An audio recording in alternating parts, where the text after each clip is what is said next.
Hello everyone, Brian from the channel Brian here, and I got a little something special for you. Feels Good Man is the new documentary about the creation and legacy of Pepe the Frog. Now, contrary to what one might think based on that premise, this is not some patronizing lol-so-random attempt to skate by on the quirk of meme culture. This documentary is a genuinely shocking and scary look at how Pepe was co-opted into a right-wing hate symbol, despite its intended purpose being as far from that as humanly possible. I am a person who finds special interest in the mystique of digital iconography and mass communication and when it plays off human nature, but Feels Good Man isn't a movie that gatekeeps your enjoyment if you aren't super interested in media studies. If you have even the remotest bit of care about where we're going and how we'll get there as a digital society, as you should, then I'm not blowing it out of proportion to say this is essential viewing for you. I don't know, maybe you just want to see Richard Spencer get punched in his stupid Nazi face. Pepe's become kind of a symbol.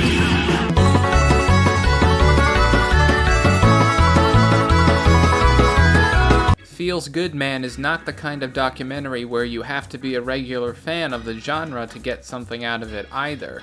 There's an adeptly contagious energy to it, which I attribute to the editing and understanding of the subject matter. There's a risk of sounding out of touch whenever you make any facet of pop culture the centerpiece of your movie, but no single entity attracts movies that miss the mark like internet culture. Feels Good Man is not an anti-internet think piece. This does not present the internet as some dangerous construction that nebulously corrupts everything.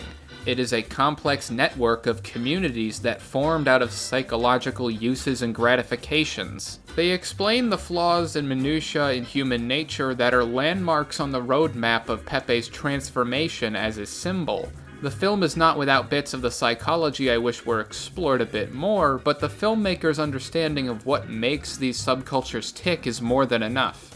There's discussion of neat versus normie culture, the beta uprising, Elliot Rodger, the origin of Ree, the meme war, Wojak, and the film is incredibly didactic and thoughtful when addressing these things.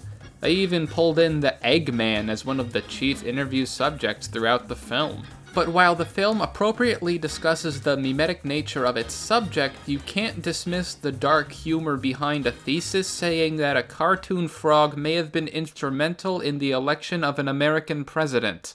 The history and research behind Feels Good Man is one thing, but few things demonstrate internet literacy like being able to properly replicate their humor. The editing in this movie is fantastic for establishing an energy and rhythm in every scene. There's a stealthiness to the humor, but it's still there. Feels Good Man doesn't just have a thoughtful, urgent message, it knows how to tell a satisfying story through a documentary setting. It's not just a record of Pepe's history, but a fascinating character piece about the man who created him. Matt Fury is a strange, quirky, unassuming person. His demeanor is so the exact opposite of what Pepe became. The way he sees the world is completely ineffective against the corruptive language of alt-right internet communities. It is both humorous and heartbreaking to see him react to his creation essentially get stolen from him. Studying him as a person generates interest in itself, but also feeds back into the overall themes of digital society advancing under our nose. The music is well utilized and purposeful, the various animated sequences complement the film very well, in both explaining the tone of Pepe as a character and the foreboding nature of what he became. Especially in the first third of the movie describing Pepe's origin, his alt-right associations are seldom addressed directly, but you can still tell that's an obvious part of his identity because of the wistful sadness or mourning on the face of everyone being interviewed. The narrative going on here is so much larger than Matt Fury or Pepe the Frog. The collective rule of the internet is one of many forces that strips people of their creation. Feels Good Man is an internet-age autopsy, a cultural portrait of a world where irreverence is an ethos, one that permeates everything from the most inconsequential of online debates to trolling as the basis of political policy. Malice is the dominant emotion from which our culture is derived, and real life is now the baby-shredding mob from the ending of Mother. It becomes very easy to lose hope at seeing what exactly mass communication is capable of, and nigh impossible not to the longer you watch the entire world continue to downplay the singularity of nihilistic evil within online media as nothing to take seriously. Even amidst the frustration Feels Good Man can incite, it preserves a realist outlook on the nature of change. The experience isn't designed to curate pessimism. The boldness of a statement like this is not just in the understanding, but also the respect for the warnings it issues.